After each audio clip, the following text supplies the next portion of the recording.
Hello everyone, মই Madhusmita Basumatary community health officer আৰু আমি 100 দিনৰ কাৰণে 100টা হেলথি টিপছ শিকি আছো আৰু আজি হৈছে আমাৰ টিপ নম্বৰ 11 সো আমাৰ বডিয়ে এটা নেচাৰেল ক্লক ফলো কৰে য'ত আমাৰ as soon as যেতিয়া ৰাতিপুৱা হ'ব মৰ্নিং আমাৰ মেটাবলিজম আমাৰ ডাইজেশন প্ৰসেস এক্টিভ হৈ যায় আৰু as soon as যেতিয়া সন্ধিয়া হৈ আহে আমাৰ ডাইজেশন প্ৰসেসটো স্লো হৈ যায় বিকজ আমাৰ বডি ৰেষ্টৰ ফালে যায় সো আমি কি কৰিব লাগে আমি সদায় 8টাৰ আগে ভাত খাব লাগে বিকজ তেতিয়া আমাৰ কি হয় আমাৰ যোনবোৰ মানুহৰ গেছৰ প্ৰবলেম থাকে সেই গেছৰ প্ৰবলেমবোৰ নহয়গে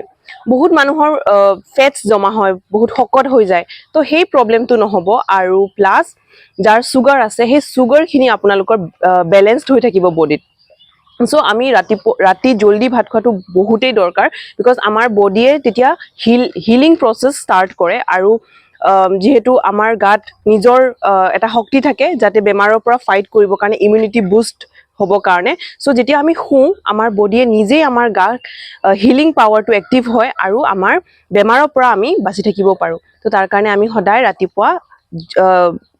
ভাত যেতিয়া আমি খাম ব্ৰেকফাষ্ট কৰিম হেলদি ব্ৰেকফাষ্ট কৰিব লাগে মৰ্নিং আৰু আফটাৰনুন আৰু হেভি কৰিব লাগে বাট ৰাতি সদায় লাইট এণ্ড চিম্পল